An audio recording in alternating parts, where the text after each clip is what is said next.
यहाँ लंबाई में 25 लाख सोलर मॉड्यूल्स मौजूद हैं, जो लगे हैं 2500 एकड़ से भी ज्यादा इलाके में। प्रोजेक्ट के पीक टाइम में यहाँ 8500 लोग काम किया करते थे। हमारे लिए कोई भी चैलेंज न ज्यादा बड़ा है और न ही कोई गोल ज्यादा दूर। यहाँ मौजूद है एडवांस्ड सोलर टेक्नोलॉजी का एक बेहतरीन नमूना। हम यहाँ पर ना पानी का इस्तेमाल करते हैं, ना ही बिजली का, बिल्कुल भी नहीं। इन्हें सामना करना था एक टाइट डेडलाइन का।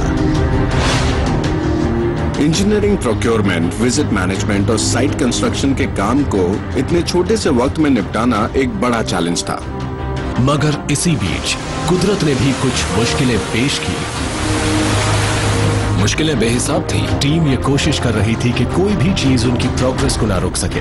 हम लोग पार्शियल सोलर एक्लिप्स के दौरान एहतियात बरतने का प्लान बना रहे हैं। इन लोगों ने सामना किया ब्रेकडाउन्स और डिलेस का। अगर ये लाइन अनस्टेबल हो गई तो टोटल प्लांट और ग्रिड अनस्टेबल होने के चांसेस ज्यादा हैं। इनका मकसद है सिंगल लोकेशन पर दुनिया के सबसे बड़े सोलर पावर प्लांट्स में से एक को बनाना, वो भी दक्षिण भारत के एक अनजान से हिस्से में। इनका लक्ष्य है 648 मेगावाट क्लीन और ग्रीन इलेक्ट्रिसिटी सप्लाई करने का, जिसे 31 मार्च 2016 तक दक्षिण भारत के राज्य तमिलनाडु को दिया जाना है। इस विशाल सोलर पावर प्लांट को समय पर बनाने की जिम्मेदारी अदानी के जोशीले और डेडिकेटेड इंजीनियर्स, कॉन्ट्रैक्टर्स और एम्प्लॉइज पर है। अदानी भारत के जाने माने इंफ्रास्ट्रक्चर ग्रुप्स में से एक है। तो आइए अब जानते हैं भारत के एक मेगा स्ट्रक्चर यानी सोलर पावर हाउस के बारे में।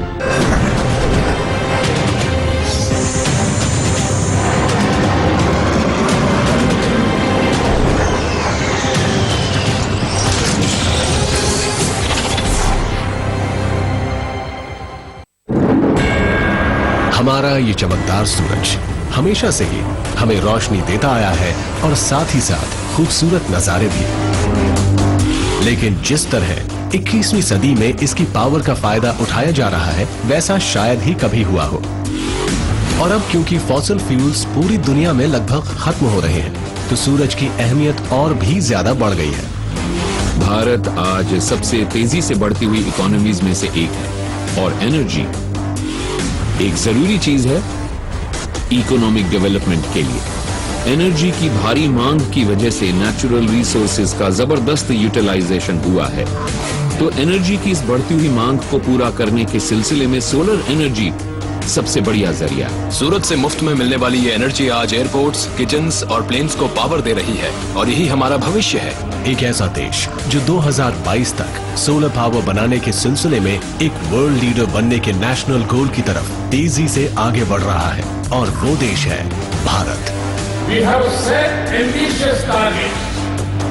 By 2030, we will reduce emissions by 33 to 35% of 2005 levels and produce 40% of our power from non-fossil fuels.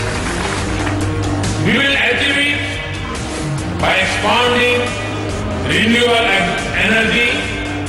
For example, by adding 175 gigawatts of renewable energy generation by 2022. ये energy से जुड़ा एक बहुत बड़ा वादा है, क्योंकि फिलहाल भारत अपने गोल के मुकाबले सिर्फ 20% एनर्जी ही जनरेट कर पा रहा है। रिन्यूएबल पावर जनरेशन करीब 36 गीगावाट की ही है, मगर इसमें से सिर्फ 4060 मेगावाट पावर ही सोलर से पैदा की जाती है।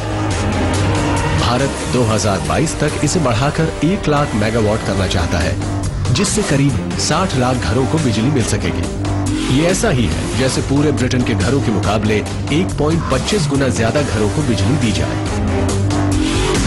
मगर इसके लिए भारत को एक बड़ी कोशिश करनी होगी। सोलर पावर प्रोड्यूसर बनने के लिए बहुत ज्यादा जमीन की जरूरत होती है और भारत जैसे बड़ी आबादी वाले देश में जमीन हासिल करना मुश्किल काम है।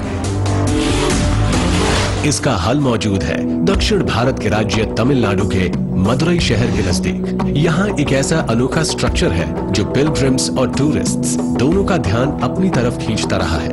ये है मीनाक्षी टेम्पल। इस शानदार मदुरई मीनाक्षी अम्मन टेम्पल के 14 गोपुर बड़ी शान से आसमान की तरफ सिर उठाए खड़े हैं। इस पुराने मंदिर में हजारों श्रद्धालु रोज आते हैं। ये लोग देवी मीनाक्षी और उनके पति शिव का आशीर्वाद पाने आते हैं। ये मंदिर अपने 1000 खंभों वाले हॉल के लिए मशहूर है। ये आर्किटेक्चर का एक ऐसा चमत्कार है जिसे कई सालों पहले बनाया गया था। इसी मदुरई शहर से करीब 90 किलोमीटर की दूरी पर एक अनजान सा छोटा कस्बा मौजूद है जिसका नाम है कमोटी। और यहाँ एक ऐसा मेगा स्ट्रक्चर मौजूद है जो अपने आप में बहुत ही खास है। इतने बड़े साइज के सोलर पावर प्लांट के लिए हमें जमीन के एक बहुत बड़े हिस्से की जरूरत थी। यहाँ एक अच्छे सोलर रेडिएशन के अलावा इसे पोर्ट के नजदीक होना भी जरूरी था। हमें ये सारी की सारी खूबियाँ तमिलनाडु के कमूथी में मिली थी और इस तरह से शुरुआत हुई हमारे इस बड़े से प्रोजेक्ट की। अदानी ग्रुप का दावा है कि उसका प्लांट 648 मेगावाट पावर बनाएगा और इस तरह ये दुनिया के सबसे बड़े सिंगल लोकेशन पावर प्लांट्स में से एक बन जाएगा। भारत में सोलर एनर्जी पैदा करने की जबरदस्त गुंजाइश है और यही वक्त है कि हमें रिसोर्सेज को बचाने पर और ज्यादा ध्यान देना शुरू कर देना चाहिए। पावर जनरेशन के मामले में सोलर रेडिएशन एक बहुत ही अहम चीज है। सोलर इरेडियंस का मतलब है जमीन पर पड़ने वाली सूरज की किरणों में मौजूद गर्मी को नापने वाली यूनिट। भारत जैसे देश में धूप की कोई समस्या नहीं है क्योंकि यहाँ तो हर साल करीब 300 दिन धूप निकलती ही है। तमिलनाडु रामनाथपुर डिस्ट्रिक्ट में सोलर इरेडिएशन बहुत ज्यादा है, इसका वजह से यहाँ पर प्रोजेक्ट लगा। जब अदानी के इंजीनियर्स जुलाई 2015 में कमूटी की साइट पर पहुंचे तो वो ये बात जान गए कि ये काम कितना बड़ा है। इस प्रोजेक्ट के लिए उन्हें करीब 2500 एकड़ जमीन एलोकेट की गई थी। ये जमीन इतनी बड़ी है कि इस पर करीब 60 ताजमहल खड़े किए जा सकते हैं। धीरे धीरे कंपनी ने प्रोजेक्ट के लिए जरूरी जमीन खरीदी और फिर शुरुआत हुई डेडलाइन को हासिल करने के लिए जबरदस्त प्लानिंग और एग्जीक्यूशन की। किसी के लिए भी सिर्फ 8 महीने में 648 मेगावाट पावर जनरेट करना नामुमकिन है। टीम के लिए इसका मतलब था पहले ही दिन से अपने काम में जुट जाना। हमारी प्लानिंग ये है कि इस साल के अगस्त महीने में ही सारी इंफ्रास्ट्रक्चर फैसिलिटी सही से कायम हो जाए। तो हम यहाँ एक बहुत बड़ा साइट ऑफिस बनाने की प्लानिंग कर रहे हैं। साथ ही यहाँ लाइट्स भी लगाने की सोच रहे हैं ताकि 24 घंटे काम हो सके। मगर ये काम आसान नहीं था। शुरुआती चैलेंजेस में से एक था कि कमूटी जैसे दूर दराज खेतीहर और नॉन इंडस्ट्रियल टाउन में मैन पावर और इक्विपमेंट का इंतजाम कैसे हो। यहाँ पर कुछ भी नहीं मिलता है और सबसे नजदीकी शहर मदुरई यहाँ से 90 किलोमीटर दूर है। हमें अगर व्हीकल्स भी किराए पर लेने होते थे तो हमें मदुरई जाना पड़ता था, इसीलिए हमें वो ख्याल छोड़ना पड़ा। लेकिन अगर इन लोगों के पास तक मशीनरी नहीं पहुंचती तो इंजीनियर्स के लिए मुसीबत हो जाती। शुरुआती कंटेनर्स अगस्त के आखिर में चाइना से आने वाले थे। सोलर मॉड्यूल्स और मॉड्यूल माउंटिंग स्ट्रक्चर्स वाले इन कंटेनर्स को रखने के लिए फौरन एक जगह चाहिए थी और वो भी बहुत बड़ी। 1,40,000 स्क्वायर मीटर। जरा सोचिए, इतनी जगह में तो 6 सिडनी ओपेरा हाउसेस बन जाएंगे। तो इस प्रोजेक्ट के लिए बतौर स्टोरेज इतनी जगह होनी ही चाहिए थी। अगस्त 2015 अदानी की टीम खुले स्टोरेज एरिया को उन सैकड़ों कंटेनर्स के लिए तैयार करने में जुटी थी जो जल्दी ही इस जगह अनलोड किए जाने वाले थे। जब हम साइट पर पहुंचे और हमें पता चला कि हम कितना बड़ा काम करने वाले हैं तो हम सोचने लगे कि हमने कुछ ज्यादा ही बड़ा चैलेंज एक्सेप्ट कर लिया है। सितंबर 2015 आते आते चीन से कंटेनर्स पहुंचने शुरू हो गए, जबकि साइट अभी तैयार भी नहीं हुई थी। कंटेनर अगर साइट तक पहुंच भी जाएं, तो उन्हें कैसे अनलोड करेंगे और कहां स्टोर करेंगे? दुनिया में किसी ने भी इतने बड़े साइज वाले किसी सोलर पावर प्लांट को लगाने की कोशिश नहीं की थी। इन्वर्टर्स जैसे जरूरी कंपोनेंट्स को बंद दरवाजे वाले वेयर हाउसेस की जरूरत थी, लेकिन क्योंकि वक्त रहते उनका इंतजाम नहीं हो पाया तो प्रोजेक्ट मैनेजमेंट टीम को फौरन कुछ फैसले लेने पड़े, जैसे कि साइट पर वेयर हाउसेस के तैयार होने तक कमोटी में गोदाम किराए पर लेना।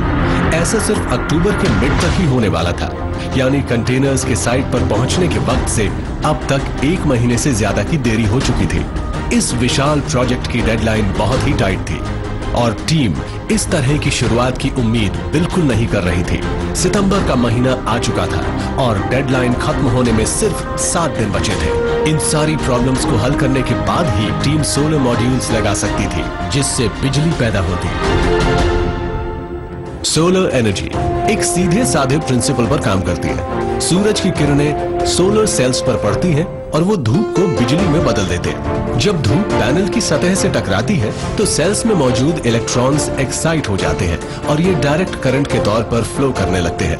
फिर इन्वर्टर्स का इस्तेमाल करके डायरेक्ट करंट ऑल्टरनेटिंग करंट में बदल जाता है और फिर आखिर में ये क्लीन और रिन्यूएबल बिजली बड़े स्केल पर ग्रिड को भेज दी जाती है। जमीन हासिल करने के बाद सब लोग डिजाइनिंग और एग्जीक्यूशन के काम में जुट गए। प्लांट की डेडलाइन खत्म होने में सिर्फ 7 महीने का वक्त बचा था, लिहाजा कमोटी में काम पूरे जोरों शोरों से शुरू हो गया।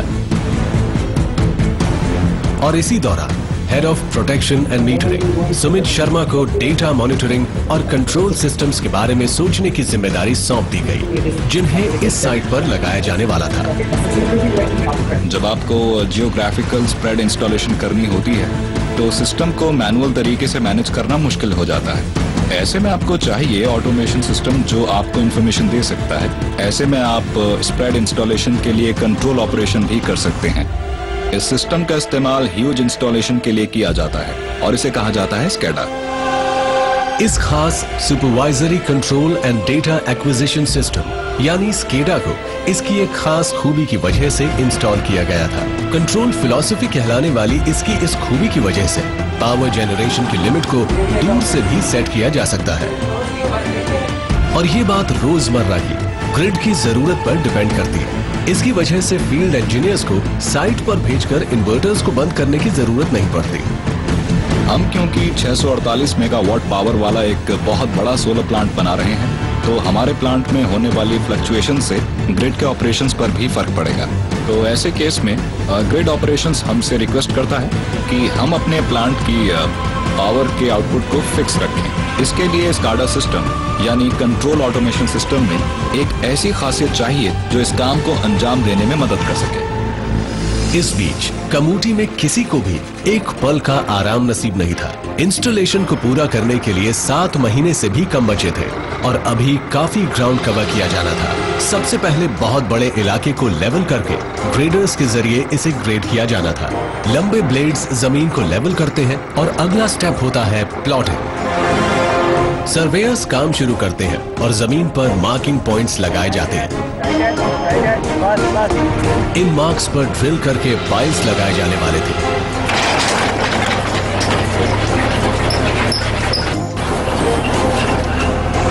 पाइल्स स्टील के बने वो स्ट्रक्चर्स होते हैं जो बेहद कीमती सोलर मॉड्यूल्स को सपोर्ट करते हैं। इस प्लांट का साइज ही इसे इतना खास बनाता है। इस प्रोजेक्ट को पूरा करने के लिए हमने करीब 3,85,000 पाइल्स बनाए हैं। टाइम ऐसा रहेगा कि एक दिन में 1200 से 1500 और मे भी अप टू 2000 तक फाइलें हम लोग डेली करेंगे। इतनी बड़ी तादाद में पाइल्स लगाना क्वालिटी टीम के लिए एक बहुत बड़ा चैलेंज था। साइट पर करीब 4 लाख पाइल्स लगाने के लिए टीम को कई कॉन्ट्रैक्टर्स की जरूरत थी और इन सबको स्टैंडर्ड ऑपरेटिंग प्रोसीजर्स से तुरंत वाकिफ कराने की जरूरत थी ताकि पाइल्स बिल्कुल ठीक ढंग से लग सके। देश के हर हिस्से से हमारे पास नई वर्कफोर्स आ रही थी। हमारे पास वर्कफोर्स और कॉन्ट्रैक्टर्स का आना जाना लगा ही रहता था और हमें अब कॉन्ट्रैक्टर्स पर काफी जोर डालना था ताकि वो सब अपना बेस्ट दे सकें। लेकिन इन सब में वक्त लग रहा था और वक्त इस टीम के पास नहीं था। क्वालिटी मैनेजर मनोज जैसे लोगों को खास तौर पर दिक्कत हो रही थी जिनकी जिम्मेदारी थी इस मामूली लेकिन अहम प्रोसेस की निगरानी करने की। उन्हें ये इंश्योर करना था कि पाइल्स पुल आउट टेस्ट में पास हो जाए। पाइल पर 1200 किलोग्राम पर सेंटीमीटर स्क्वायर का प्रेशर लगाया जाने वाला था और अगर ये अपनी जगह टिका रहता तो पुल आउट टेस्ट में पास हो जाता। ये इस बात की निशानी होती है कि पाइल तेज हवाओं या कुदरत की किसी और दूसरी ताकत को झेल सकता है।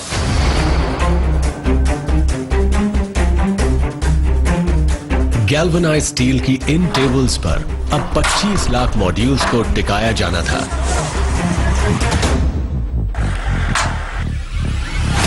ये पैनल्स 1270 एकड़ इलाके को घेरने वाले थे, यानी 476 फुटबॉल फील्ड्स जितनी जगह को। इन मॉड्यूल माउंटिंग स्ट्रक्चर्स या एमएमएस को एक खास कैपेसिटी वाली टेबल्स पर लगा दिया गया। एक टेबल करीब 50 किलोवाट तक एनर्जी जनरेट कर सकती है। इन पाइल्स, टेबल्स और टावर्स को बनाने में इस्तेमाल हुई मेटल दिमाग चकरा देने वाली है। ये करीब 30,000 मीट्रिक टन गैल्वेनाइज्ड स्टील है। इतने स्टील से 4 आईफिल टावर से ज्यादा बनाए जा सकते हैं। 648 मेगावाट का ये पूरा प्लांट 4 से 5 मेगावाट कैपेसिटी वाले मॉड्यूल क्लस्टर्स से बनता है और इन 16 मॉड्यूल से जुड़े होते हैं इन्वर्टर्स। किसी इन्वर्टर का काम होता है डायरेक्ट करंट को ऑल्टरनेटिंग करंट में बदलने का, और इस प्लांट के लिए जरूरी 576 इन्वर्टर्स को रखने के लिए ही 144 प्री इंजीनियर्ड बिल्डिंग्स बनाई जा रही है। और इसके लिए जरूरत होगी बहुत सारी केबल्स की। अलग अलग शेप्स और मोटाई वाले वायर इस विशाल सोलर पजल के डॉट्स को आपस में कनेक्ट कर रहे हैं। इनकी लंबाई करीब 7,700 किलोमीटर है और ये नई दिल्ली से लेकर ऑस्ट्रेलिया के पर्थ तक पहुंच सकते हैं। इस केबल को एक से दूसरी जगह ले जाना बड़ा मेहनत का काम है। एक वक्त में 50 मीटर केबल को खींचने के लिए 50 लोगों की ही जरूरत होती है। इस तमाम मेहनत के बाद इंजीनियर्स ने अक्टूबर 2015 में 16 मॉड्यूल्स लगाने शुरू कर दिए। इन्होंने रोज के लिए एक टारगेट तय किया। ये था एक दिन में 3 मेगावाट, ताकि ये 6 महीने में 648 मेगावाट का लक्ष्य हासिल कर सके। बेशक आखिरी दौर में इन्हें थोड़ी और मेहनत करनी पड़े। हालांकि हमने इस प्लांट के लिए रोजाना लगभग 3 मेगावाट का लक्ष्य तय किया था, लेकिन कई लोग हम पर हंसने लगे कि हम लोग ये गोल कैसे अचीव कर सकते हैं। ये काफी बिजी साइट है। यहाँ मौजूद है 16 मॉड्यूल्स के cluster, dedicated inverter, control room, switch yard और यहाँ बन रहे हैं सब स्टेशन, बिल्कुल किसी असेंबली लाइन की तरह जो होती है पावर जनरेशन के लिए। कंपनी का प्लान है कि इलेक्ट्रिसिटी की पॉकेट को बनाते रहे और फिर प्लांट की टोटल कैपेसिटी अचीव होने के बाद बिजली को ग्रिड में भेजा जाए। इसके लिए साइट को अलग अलग कैपेसिटीज वाले 5 प्लांट्स में बांटा गया। हमसे पहले एक ही जगह पर सबसे बड़ा सोलर प्लांट था, अमेरिका के कैलिफोर्निया में। यह प्रोजेक्ट करीब 3 साल में बनकर पूरा हुआ। हम 648 मेगावाट का सोलर प्लांट लगाने की सोच रहे थे, और वो भी 1 साल से कम समय में। लेकिन इस बीच काले बादल भी मंडराने लगे थे, जो इन लोगों की सारी प्लानिंग, डेडलाइन और सपनों पर पानी फेरने वाले थे। अक्टूबर 2015 खत्म हो गया है। भारत के तमिलनाडु में बन रहे दुनिया के सबसे बड़े single location solar power plants में से एक को पूरा होने में 5 महीने बाकी बचे हैं। किसी प्रोजेक्ट की कामयाबी नापने के 2 ही मेन पैरामीटर्स होते हैं कि क्या वो तय समय में और तय बजट में बनकर पूरा हुआ। इस बड़ी चुनौती को पूरा करने के लिए अब सुमित और उनकी टीम को एबीबी के साथ मिलकर काम करना होगा। एबीबी वही पावर एंड ऑटोमेशन कंपनी है जो प्लांट के लिए स्केडा सिस्टम एग्जीक्यूट कर रही थी। एबीबी के लोगों ने अदानी के इंजीनियर्स को बुलाया ताकि वो प्लांट मॉनिटरिंग, स्केडा सिस्टम और इसके कंट्रोल फिलॉसफी फीचर को मॉनिटर कर सके। टेस्टिंग एंड ऑटोमेशन इंजीनियर्स ने इन्हें कस्टमाइज्ड स्केडा की टेस्टिंग के लिए 2 दिन दिए थे। उसके बाद इसे कमूटी भेजा जाना था ताकि सिस्टम्स समय पर साइट पर पहुंच सके, लेकिन ऐसा नहीं हुआ। 2 दिन 1 महीने में बदल गए। इंजीनियर्स को टाइमलाइन के सिलसिले में एक और झटका झेलना पड़ा। चैलेंज ये था कि इक्विपमेंट के लिए कई सप्लायर थे। For example the release, control and production release और इन्वर्टर, इन सब की टेस्टिंग सुपरवाइजरी कंट्रोल और डेटा एक्विजिशन सिस्टम के जरिए की जानी थी। और कभी कभी ये सब करने के लिए हमारे लिए इक्विपमेंट को हासिल करना मुमकिन नहीं होता था। जहां एक तरफ बेंगलोर के इंजीनियर्स का एक ग्रुप स्केडा सिस्टम की टेस्टिंग में बिजी था, वहीं कमूठी में बाकी टीम के काम की रफ्तार धीमी हो रही थी, क्योंकि दक्षिण भारत में नॉर्थ ईस्ट मॉनसून की बारिश होने लगी थी। हमने इस प्रोजेक्ट को 8 महीने में पूरा करने का प्लान बनाया था और नॉर्मल सिचुएशन में हम एक दिन में 3 मेगावाट कैपेसिटी के मॉड्यूल माउंटिंग स्ट्रक्चर और मॉड्यूल लगाने वाले थे। लेकिन मॉनसून के मौसम में काम रोजाना सिर्फ 1.5 मेगावाट ही हो पाता है, यानी काम की स्पीड बहुत कम हो जाती है। मगर काम प्लान के मुताबिक नहीं हो पाया और वजह थी 2015 का north eastern monsoon. Met experts ने इसके लिए एल नीनियो इफेक्ट को एक वजह माना, जिसके कारण तमिलनाडु और दक्षिण भारत के दूसरे हिस्सों में जबरदस्त बाढ़ आई थी। बारिश ने शहरों और कस्बों को तबाह कर दिया। पिछले 100 सालों में भी इतनी भयंकर बाढ़ नहीं आई थी जैसी 2015 में आई थी। इस बीच टीम्स अपने हर इंटरनल मंथली टारगेट्स को मिस करती जा रही थी। बारिश की वजह से एक बार हमको ऐसा लगने लगा था कि ये जो गेम है और ये जो हमने पूरे एफर्ट्स किए हैं ये हम हार जाएंगे। अक्टूबर तक ये लोग सिर्फ 1.6 मेगावाट तक के सोलर मॉड्यूल ही लगा पाए थे, जबकि टारगेट 90 मेगावाट का था। इन्हें 80 इन्वर्टर्स लगाने थे, लेकिन लग पाए थे सिर्फ 10। ये लोग इन्वर्टर्स को रखने के लिए 20 प्री इंजीनियर्ड बिल्डिंग्स बनाने की सोच रहे थे, लेकिन कुछ भी नहीं बन पाया था। बड़ी मुश्किल से 50 किलोमीटर लंबी केबल ही लग पाई थी, जबकि ये लोग इससे 10 गुना लंबी केबल बिछाने की उम्मीद में थे। नवंबर का महीना कुछ खास नहीं रहा। इस बार की बारिश की वजह से हम बहुत बुरी हालत में थे। हम सोच रहे थे कि क्या अब हम 648 मेगावाट का अपना लक्ष्य मार्च तक पूरा कर पाएंगे। इससे हमारी उम्मीदों पर पानी फिर रहा था। लेकिन दिसंबर 2015 आते आते हालात और भी बुरे हो गए और इनका काम पूरी तरह रुक गया। मैं तमिलनाडु से हूँ और मैंने अपनी पूरी जिंदगी में इतनी ज्यादा बारिश कभी नहीं देखी। बहुत थोड़े से वक्त में ही बहुत ज्यादा बारिश हो गई। इसकी वजह से सारी जमीन पर पानी भर गया। ये नजारा वाकई दिल तोड़ने वाला था। इससे प्रोजेक्ट पर भी बुरा असर पड़ा। साइट पर पानी की गहराई बेशक सिर्फ घुटनों तक ही थी, लेकिन जब टीम को यह पता चला कि साइट के सबसे नजदीक वाले पोर्ट टाउन टूटीकोरिन को बहुत ज्यादा नुकसान पहुंचा है, तो काम को बहुत बड़ा झटका लगा। हमारी पूरी साइट पानी से भर गई थी। टूटीकोरिन पोर्ट पर काम बंद हो चुका था। हमारी लॉजिस्टिक चेन भी बिल्कुल काम नहीं कर रही थी। लिहाजा इन 3 महीनों के दौरान हमारा काम पूरी तरह से बंद हो चुका था। साइट से करीब 110 किलोमीटर की दूरी पर मौजूद टूटीकोरिन पोर्ट इस ऑपरेशन का एक अहम हिस्सा था। 100 कंटेनर राजा के लिए हैं और 100 कंटेनर जॉन आर्क की तरफ से राजा के लिए, और ऐसे ही 200 कंटेनर हम AI शिपिंग के लिए भी यहाँ से भेज रहे हैं। ये भारत के 12 बड़े पोर्ट्स में से एक है और गल्फ ऑफ मन्नार में मौजूद है। और सिर्फ इस प्रोजेक्ट के लिए ही पूरी दुनिया से 6000 से ज्यादा कंटेनर्स यहां आएंगे। इन देशों में शामिल है China, Japan, Malaysia, Taiwan, Israel, Italy, Germany, Turkey और स्विट्जरलैंड। डेडलाइन में 4 महीने से कम बचे थे। जरूरत थी बर्बाद हुए वक्त की भरपाई करने की। अहमदाबाद के कॉर्पोरेट ऑफिस में भी नए आइडियाज पर बात हो रही थी। इसे एक चैलेंज के तौर पर एक्सेप्ट करके आगे बढ़ते हैं। कोशिश करो कि ये काम फोर्टनाइट या अगले महीने तक खत्म हो जाए। साइट ऑफिस पर सभी डिपार्टमेंट्स की एक मीटिंग चल रही है ताकि नुकसान का अंदाजा लगाकर काम आगे शुरू किया जा सके। गांव वाले तो सेफ हैं, लेकिन यहाँ जरूरी ये है कि हम अपने आप को भी सेफ रखें। मेरे 400 कंटेनर पोर्ट पर वेट कर रहे हैं। स्टोरेज की कोई जगह ही नहीं है। ऐसे में ग्रुप को कुछ कड़े कदम उठाने थे। बारिश के लगातार होते जाने से लॉजिस्टिक्स इन लोगों के लिए सबसे बड़ा चैलेंज साबित हो रहा था। ज्यादा बारिश होने के कारण हमें काफी दिक्कतों का सामना करना पड़ा। इसमें हमको रोज का 100 कंटेनर अनलोडिंग करने का टारगेट था। तो हमने क्या किया, एरिया ज्यादा कर दिया। हमने 4 सेगमेंट में अनलोडिंग एक साथ में चालू किया। हम लोगों ने सबसे पहले इस पोर्ट के एंड पे जो है 24 घंटे वर्किंग स्टार्ट किया, जो पहले हम 12 घंटे में काम करते थे। इसी तरह से हमने रिसीविंग एंड पे भी अपनी शिफ्टों को जो चेंज करके 3 शिफ्टों में लोगों को हमने काम करने के लिए कहा। साइट पर 25 वर्कर्स काम कर रहे थे, लेकिन इनकी तादाद 3 गुना से ज्यादा बढ़ाकर करीब 8500 करनी पड़ी। 24 घंटे काम करने के बावजूद भी बात बन नहीं रही थी।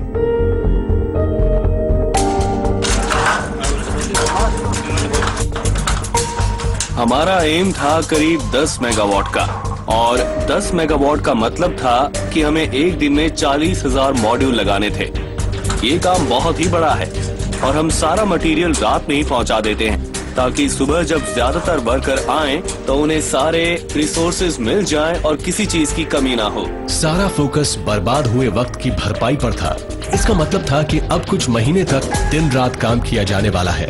2015 के आखिरी दिनों में प्लांट धीरे धीरे रिकवर करने लगा था, और फिर इन लोगों ने तय किया कि अगले 3 महीनों में इन्हें किसी भी तरह 648 मेगावाट के अपने लक्ष्य को हासिल करना है। इस फाइनेंशियल ईयर में मॉनसून बहुत जबरदस्त रहा है और हमने पानी को पास के तालाबों और नालों में जाने दिया, और आगे आने वाले दिनों में हम ये इंश्योर करेंगे कि पानी के लिए रास्ते बने, नाले बने, ताकि ये आसपास के इलाकों में आसानी से बह जाए। जैसे जैसे बारिश कम होने लगी तो सैकड़ों कंटेनर्स टूटीकोरन पोर्ट से साइट पर पहुंचने लगे। अब बारी थी इन्हें अनलोड करने की। कंपनी ने दुनिया भर के कई वेंडर्स से कंपोनेंट्स मंगवाए थे, जैसे कि चाइना, जापान, मलेशिया और इटली के 8 अलग अलग मैन्युफैक्चरर्स ने सिर्फ सोलर मॉड्यूल्स की ही सप्लाई की थी। 2015 का साल इस एम्बिशियस सोलर पावर प्लांट के लिए बहुत ही खराब रहा। टीम करीब करीब हिम्मत हारने ही वाली थी, लेकिन उसने फिर कोशिश की और अपने काम में जुट गई। साइट पर काम कर रहे लोगों को जनवरी के महीने में 126 मेगावाट के सोलर मॉड्यूल्स लगाने थे। 24 घंटे काम करने के जज्बे के तहत उन्होंने 163 मेगावाट के मॉड्यूल्स लगा डाले, लेकिन इंजीनियर्स अपनी इन्वर्टर्स डेडलाइन से जूझ रहे थे। जनवरी के महीने में उन्हें 112 इन्वर्टर्स लगाने चाहिए थे, लेकिन वो लगा पाए सिर्फ 40। जब भी हम इन्वर्टर इंस्टॉल करते हैं तो सबसे बड़ी चैलेंज हमारे लिए होती है सेफ्टी। हम उसको पूरा प्रोसेस करते हुए इन्वर्टर इंस्टॉल करते हैं। इधर प्लांट के कंट्रोल रूम में स्केडा सिस्टम को इंस्टॉल करके उसकी ऑन साइट टेस्टिंग हो रही थी।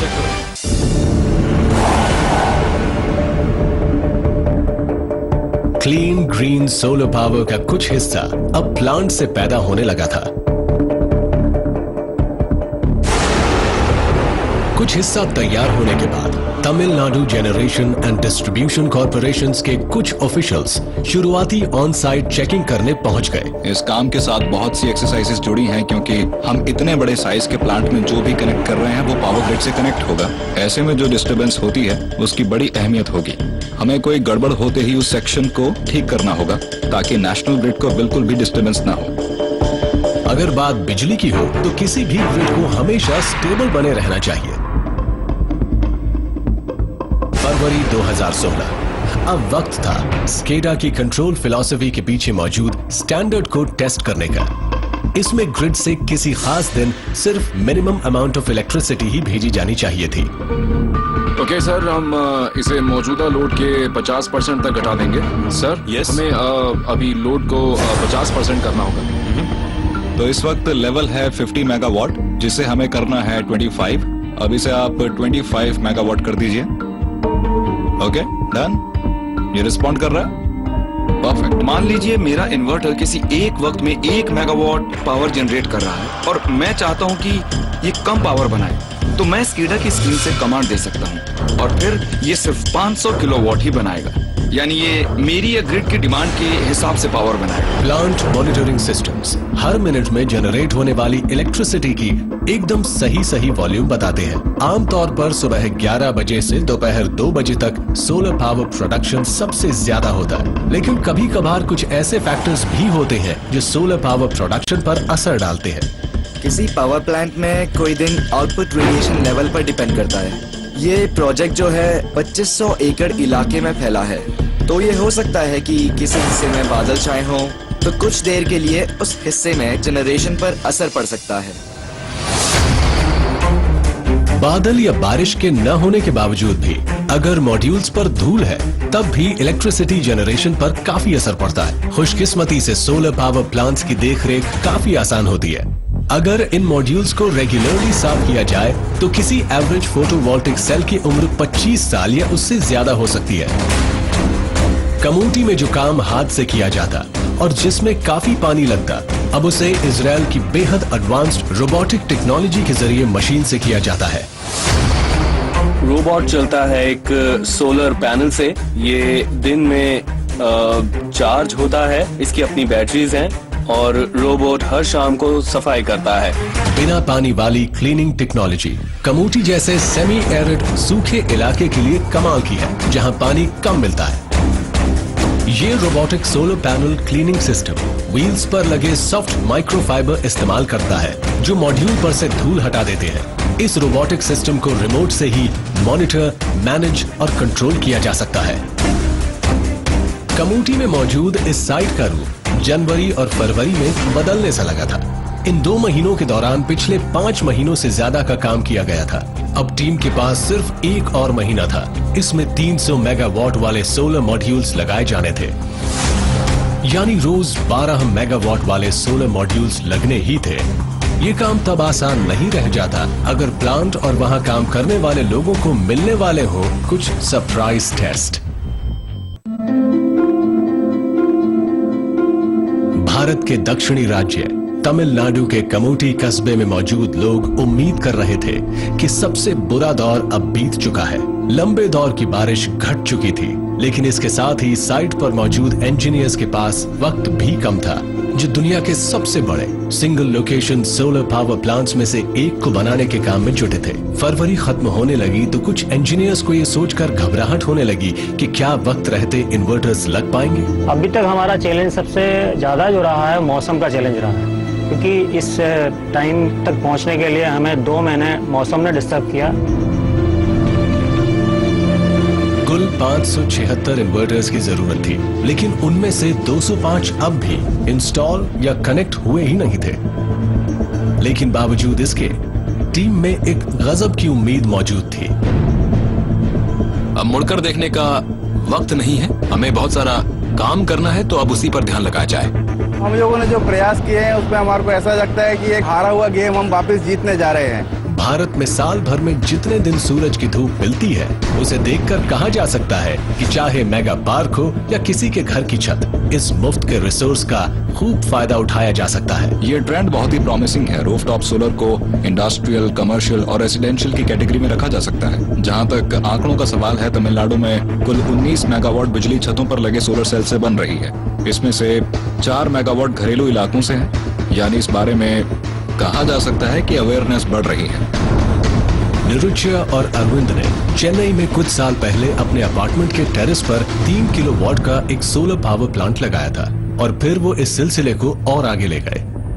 हमारे पास एक इलेक्ट्रिक कार है और मुझे लगता है कि ये मुफ्त में चलती है, क्योंकि इसे एनर्जी मिलती है सोलर प्लांट से। सोलर पावर के नीचे जो एरिया मौजूद है, उसमें हमने एक छोटा सा रूफटॉप गार्डन बनाया है। निरुच्या और अरविंद बेशक अपने बल पर पावर प्रोड्यूस करने वाले लोगों की बढ़ती तादाद की मिसाल हो सकते हैं, लेकिन कमूटी जैसे mega solar power plants power generation के मामले में एक बड़ा फर्क पैदा कर सकते हैं। प्लांट के पूरा होने से कुछ हफ्ते पहले ऑपरेशंस एंड मेंटेनेंस टीम को यहां काफी ट्रबल शूटिंग करनी पड़ रही थी। कंट्रोल रूम इंचार्ज श्रीनिवास और उनके साथी स्केडा पर नजर आ रहे अलर्ट मैसेजेस की जांच कर रहे हैं। आप जरा जाकर पैनल रूम को चेक कीजिए, वहां जाकर देखिए और मुझे रिपोर्ट दीजिए।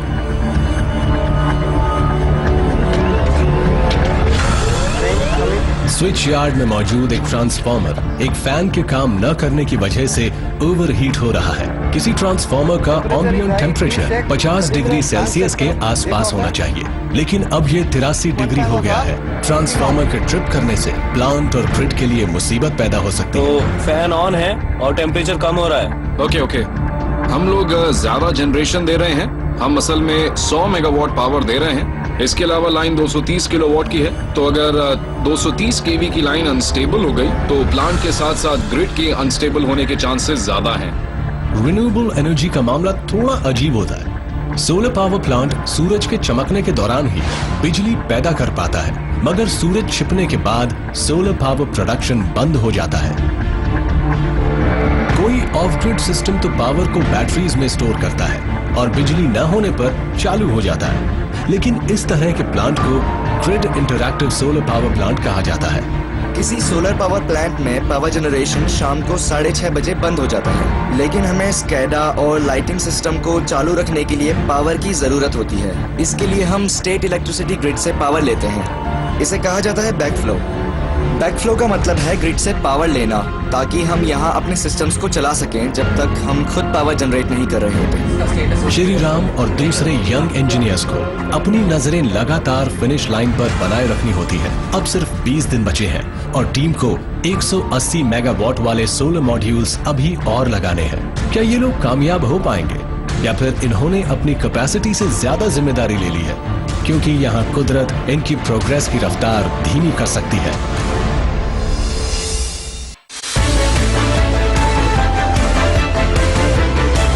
दो 2013 में दुनिया भर के करीब 1 करोड़ 20 अरब लोग बिजली की पहुंच से दूर थे और इनमें से 20% से ज्यादा लोग भारत में ही रहते हैं। 2022 में भारत अपनी आजादी के 75 साल पूरे करेगा। मौजूदा सरकार का विजन है 2022 तक सबको 24 घंटे अफोर्डेबल एनवायरमेंट फ्रेंडली पावर देना। हम अपने साथ काम कर रहे 10,000 लोगों के वेलफेयर की बात ही नहीं सोच रहे हैं, बल्कि हम तो पूरे भारत के लोगों के लिए सोच रहे हैं। और इस तरह के प्लान्स देश में डिमांड सप्लाई की गैप को तेजी से कम करने में मदद कर रहे हैं। कि हम इस सूरज की जो कुदरती ताकत है उसको यूज करके, उसको कन्वर्ट करके रात को यूज करेंगे। यहाँ पे कितने सारे घर हैं जिनको रोशनी की जरूरत है। We will use that power there. कमूटी में रहने और पढ़ने वाले वंची और उनके दोस्त उन कई बेनिफिशियरीज में शामिल होंगे जो दुनिया के सबसे बड़े single location solar power plants में से एक का फायदा उठाएंगे। मैं 10th क्लास में पढ़ रहा हूँ। मुझे मालूम है कि सोलर एनर्जी सूरज से मिलती है और हमें ये भी बताया गया है कि इससे बहुत से लोगों का फायदा होता है और ये हमारी पढ़ाई में भी बहुत मददगार साबित होगा। इसी बीच इंजीनियर्स को एक छोटी सी दिक्कत का सामना करना पड़ा। 9 मार्च को सुबह 5:05 से लेकर 6:47 तक पार्शियल सोलर एक्लिप्स हुआ। किसी सोलर एक्लिप्स से किसी सोलर प्लांट के लिए काफी जबरदस्त फ्लक्चुएशंस पैदा होती हैं। इस दौरान बहुत थोड़े से स्पैन में ही प्रोडक्शन घट जाता है और फिर ये अचानक तेजी से बढ़ता भी है और इसका रिजल्ट ये हो सकता है कि फ्यूज वगैरह उड़ सकते हैं। हालांकि ये पार्शियल एक्लिप्स सुबह होने वाला था जब सोलर पावर प्रोडक्शन काफी कम होता है, लेकिन टीम इस कुदरती घटना को आने वाले दिनों के लिए एक तरह के टेस्ट रन के तौर पर यूज करना चाहती थी, ताकि पता चल सके कि क्या इंजीनियर्स और प्लांट ऐसे एक्लिप्सेस की वजह से होने वाले फ्लक्चुएशंस को हैंडल कर सकते हैं। हम पार्शियल सोलर एक्लिप्स के दौरान एहतियात बरतने की प्लानिंग कर रहे हैं। इतने बड़े सोलर प्लांट में अगर हम ग्रिड को नहीं बताएंगे तो ग्रिड अनबैलेंस हो जाएगा। फिजिकली ये भी जानना जरूरी है कि सोलर एक्लिप्स की क्या कंडीशन है, इसलिए हमारे 2 लोग उसे बाहर से देखते रहेंगे सेफ्टी ग्लास के जरिए। कंट्रोल रूम में ग्रिड की मॉनिटरिंग चलती रहेगी और जैसे ही सोलर एक्लिप्स ओवर होगा हम प्लांट में जाकर देखेंगे कि क्या प्रॉब्लम है। सूरज हालांकि थोड़ी देर के लिए ही छिपा था, लेकिन इंजीनियर्स ने इन हालात को अच्छी तरह समझकर फ्यूचर एक्लिप्सेस के लिए एक प्लान बना लिया। कमीशनिंग में अब सिर्फ 15 दिन रह गए तो अदानी पावर के सीईओ विनीत जैन साइट पर प्लांट का जायजा लेने के लिए पहुंच गए। प्लांट पर काफी कुछ टिका था और अगर कंपनी को तमिलनाडु के साथ हुए अपने कॉन्ट्रैक्ट को ऑनर करना था तो विनीत को इन लोगों को मोटिवेट और सुपरवाइज करते हुए इंश्योर करना था कि प्लांट वक्त पर तैयार हो जाएगा। मुझे ज्यादा भरोसा नहीं था कि हम महीना खत्म होने तक बाकी बचे काम को निपटा भी पाएंगे या नहीं। 120 मेगावाट के सोलर मॉड्यूल्स अब भी लगाए जाने बाकी थे। हर डिपार्टमेंट के सुपरवाइजर्स अपनी टीम को रफ्तार बनाए रखने के लिए कह रहे थे। कमूटी की साइट पर नर्वसनेस भी थी और एनर्जी भी।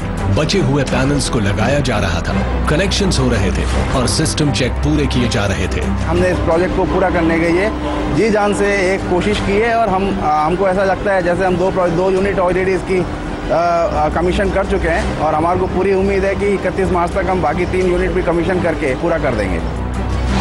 आज है 31 मार्च की सुबह और कमूटी में टीम अब भी स्ट्रक्चर्स पर मॉड्यूल लगा रही है, जबकि इंजीनियर्स फौरन इन मॉड्यूल्स की जांच करके ये इंश्योर कर रहे हैं कि ये ठीक से काम कर रहे हैं। 360 मेगावाट पावर पहले ही ग्रिड को भेजी जा रही है और स्टेट ग्रिड जैसे ही बाकी बिजली रिसीव करने के लिए तैयार होगा वो भेज दी जाएगी।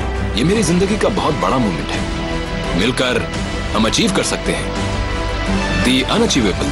648 मेगावाट का सोलर पावर प्लांट हम सब के लिए एक बड़े गर्व की बात है। ये अदानी ग्रुप के लिए, तमिलनाडु राज्य के लिए और इस देश के लिए बहुत बड़े सम्मान की बात है। पूरे अदानी ग्रुप के लिए 31 मार्च 2016 का दिन बहुत अच्छा साबित हुआ। Congratulations to everybody and the celebration begins now.